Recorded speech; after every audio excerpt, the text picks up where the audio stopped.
Hello दोस्तों, तो ये परी साधना की लास्ट वीडियो है, लास्ट पार्ट है। तो मैं आपको इसमें सारा कुछ बता दूंगा, कवर कर दूंगा। तो लेकिन मुझे ये समझ में नहीं आ रहा कि मैं क्या आपको बताऊं और क्या मैं आपसे छुपाऊं, क्या आपको नहीं बताना चाहिए। तो सीधी बात आपको बताता हूं, अगर आपको ऐसा है कि मैं आपको मंत्र वगैरह बताऊंगा या कुछ और बताऊंगा तो आप इस वीडियो को मत देखिए, क्योंकि मैं बताना नहीं चाहता, ना ही मैं बता सकता हूँ। तो ये बता सकता हूँ कि मंत्र मुझे कहाँ से मिला। तो मंत्र के बारे में बताता हूँ। मंत्र मुझे हिमाचल में से कहीं से मिला था। तो सबसे आपको बढ़िया तरीका बताता हूँ मंत्र लेने का, कि अगर आप कहीं पे जाते हैं तो कोई बंदा जेन्युइन आपको लगता है कि ये बंदा दूसरे बंदों की हेल्प करता है और पैसा वगैरह नहीं लेता है, तो वो आपको मंत्र दे सकता है। अगर आप किसी को मैसेज करोगे या आप किसी से मिलोगे, जो बंदा बोलेगा मुझे 50,000 दे दो, 60,000 दे दो, तो वो आपका काम नहीं होने वाला, मुझे यहाँ तक लगता है नहीं होगा। तो चलिए शुरू करते हैं कि क्या हुआ। मैं वहाँ पे 1.5 महीने के करीब बंदे के पास रहा। वो बंदा पैसा वगैरह नहीं लेता था। मैंने उसको जाते ही बता दिया कि मैं इस वजह से आया हूँ।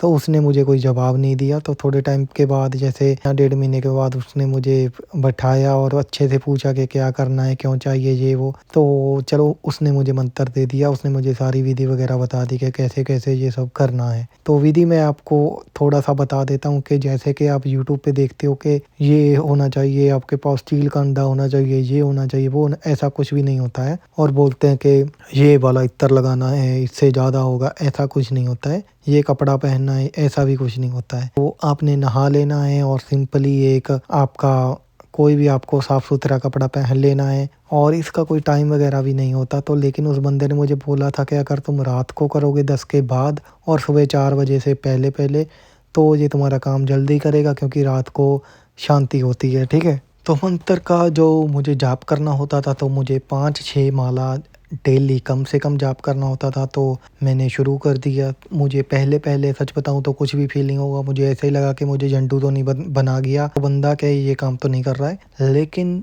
थोड़े टाइम के बाद ऐसा हुआ कि मुझे एहसास होने लग गया कि कोई है। उसके बाद करते करते, चलो ठीक है, मेरा काफ़ी ज़्यादा टाइम निकल गया, मान लीजिए 15 से 18 दिन निकल गए। तो उसके बाद मुझे हो गया ये उसका एहसास कि कोई है। ऐसा होता है कि आपको एहसास हो जाता है। इसका कोई ये नहीं होता है, जैसे आपने देखा होगा कई बंदे बोलते हैं कि मैंने 1-2 दिन में ही सिद्धि प्राप्त कर ली। कोई बंदे को बोलते हैं कि मुझे 3 महीना लग गया, 4 महीना लग गया। ये सारी चीज़ आप पे डिपेंड करती है कि आप कैसे करते हो, आपका मन कैसा है, ऐसे ये सारी चीज़ काम करती है। तो चलिए, मुझे थोड़े दिन के बाद, मुझे लगता है 25 से 26 दिन मुझे लगे थे कि जिस दिन ये काम हुआ उस दिन का बताता हूँ सीधा। तो चलिए, मैं बैठा था तो मुझे लगा, गर्मियों के दिन थे, मुझे ऐसा लगा कि मुझे बहुत ज़्यादा सर्दी लग रही है। उसके बाद मुझे मतलब कि बहुत ज़्यादा सर्दी लग रही थी। मुझे लगा कि मुझे वपड़ा ऊपर ले लेना चाहिए उठ के, लेकिन मैं बैठा रहा, उठा नहीं। उसके बाद मुझे एकदम से गर्मी आने लगी। तो मैंने सोचा कि पंखा तो चल रहा है, लेकिन मुझे इतनी ज़्यादा गर्मी क्यों आ रही है। तो मुझे लगा कि पक्का कुछ ना कुछ होगा। उसके बाद मुझे आवाज़ें भी आने लगी थोड़ी थोड़ी। तो थोड़े टाइम के बाद मुझे दर्शन हुए। तो सामने मुझे मतलब कि एक औरत दिखी। औरत ही बोलूँगा पहले, तो मुझे दिखा कुछ कि मैं बहुत ज़्यादा डर गया था। सीधी बात बताता हूँ, हर बंदा डर जाता है। तो मैं डर गया कि ये कौन है, क्या है। मुझे लगा कि कोई गलत सिद्धि तो नहीं कर ली है। लेकिन उसमें से मतलब कि पॉजिटिव वाइब बहुत ज़्यादा आ रही थी, और उसमें से खुशबू बहुत ज़्यादा आ रही थी। पूरा जो कमरा था बहुत ज़्यादा खुशबू हो गया था। तो मुझे पता चल गया कि हाँ, हो गया। तो उसके बाद चलिए ठीक है, जो बातचीत होती है वो शुरू हो गई। लेकिन ऐसा होता है कि वो ऐसा नहीं होता कि आपके सामने बैठ गई और आपसे बातें करने लगी। वो घूमती रहती है, कभी गायब हो गई, कभी आ गई, ठीक है, कभी आपके पीछे आ गई, कभी आपके आगे आ गई, ऐसा होता रहता है। तो ठीक है, वो सही था, उसने सब कुछ वो किया। मैंने पहले ही बोल दिया था कि उसने मतलब कि वो सवाल जवाब होता है ना जब, तो देखिए, आपको सब बंदा बोलेगा कि वचन होता है, ये वचन लेना पड़ता है। लेकिन आपको एक बात बता दूं कि वचन दोनों तरफ से होता है।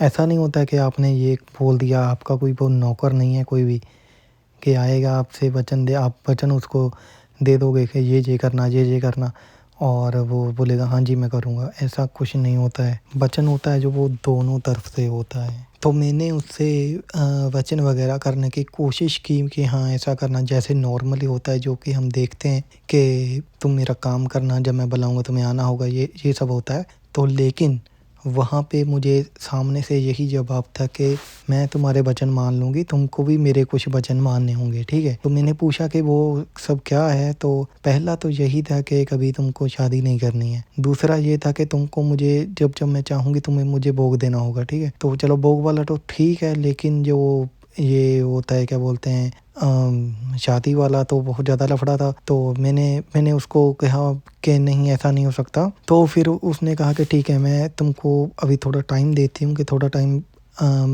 जब तुम मुझे याद करोगे, मंत्र जाप करोगे तो मैं आ जाऊँगी, लेकिन तुम मेरी पूरी शक्तियों का मतलब कि इस्तेमाल नहीं हो सकता, और ऐसा नहीं हो सकता कि जो तुम मुझे बोलोगे मुझे करना ही होगा, ऐसा कुछ नहीं है। वो तभी होता है अगर वो पूरा आप वचनबद्ध होते हो एक दूसरे के साथ। तो मैंने बोला ठीक है, तो मुझे तो थोड़ा बहुत जानकारी ही लेना था यहाँ वहाँ का, भूत प्रेत के बारे में, एलियंस के बारे में, ये जो नॉलेज की बात होती है वो मुझे तो यही सब करना था। तो चलिए ऐसे ही थोड़ा टाइम निकल गया, ठीक है, होता रहा सब।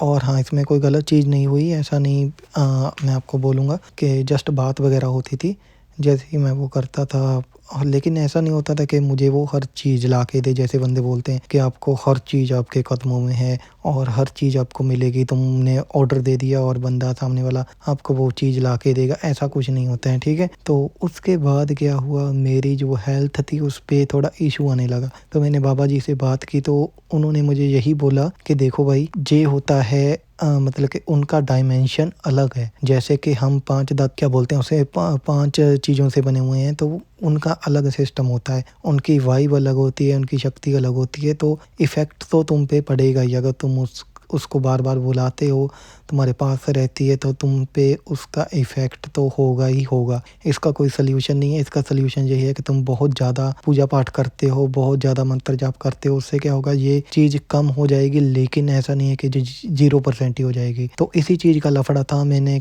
थोड़ा टाइम जो मुझे करना था मैंने किया, लेकिन उसके बाद यही सब हुआ कि मेरी हेल्थ पे काफ़ी ज़्यादा इशू आने लग गया, ठीक है। तो उसके बाद मुझे यही मतलब कि परी की तरफ से यही बोला गया कि तुम अगर जो वचन है मेरे वो मान लेते हो तो मैं तुमको बिल्कुल ठीक भी कर दूंगी, और लेकिन तुमको अपने वचनों पे रहना होगा। ऐसा नहीं है कि 2 साल के बाद, 4 साल के बाद तुम अपने वचनों से मुकर नहीं सकते हो। तो अगर तुम मुकरते हो तो तुमको बहुत ज़्यादा इसका खामियाजा भुगतना होगा, ठीक है। तो मैंने उस चीज़ से पीछे हटने का ही अपनी भलाई समझी कि मुझे ज़्यादा कुछ नहीं करना चाहिए, क्योंकि अभी सारी ज़िंदगी पड़ी है। ऐसा इस वजह से मैंने ये सोचा, मेरा आगे पीछे कुछ नहीं रहेगा अगर मैं उसके वचनों में चला जाता हूँ, ठीक है। थोड़ी पावर होती है बंदे को। देखिए, अगर आपके पास ऐसी शक्ति होगी तो आपको समझ में आ जाएगा कि क्या कहाँ पे मैं सही था, कहाँ पे मैं गलत था। आप अपनी सिचुएशन के हिसाब से भी ये कर सकते हैं, लेकिन यही है, मुझे जो सही लगा तो मैंने वही किया। और अगर ये इसका लास्ट पार्ट था, बस यही बताना चाहता हूँ। उसके बाद मैंने उससे विदा ली कि मैं आपके वचन नहीं मान सकता हूँ, ये मेरी मजबूरी है। अगर नहीं मेरे पास आना चाहते तो आपकी मर्जी है इसमें। तो उसके बाद मुझे कभी भी उसके दर्शन नहीं हुए। तो यहाँ पे स्टोरी ख़त्म होती है। अगर आपको और मतलब कि ऐसा चाहिए कि क्या-क्या मुझे एक्सपीरियंस हुआ, क्या-क्या मैंने उससे बातें जानी, वो आप नीचे कमेंट कर सकते हैं। उसके बारे में वीडियो बना सकता हूँ, लेकिन इसके बारे में मैं अभी आगे वीडियो नहीं बना सकता कि कैसे मैंने सिद्धि की, क्या-क्या मैंने किया। तो थैंक यू वेरी मच। अगर आपने पूरा वीडियो देखा, थैंक यू वेरी मच आपका। नीचे कमेंट ज़रूर कीजिएगा। मिलते हैं अगली वीडियो में।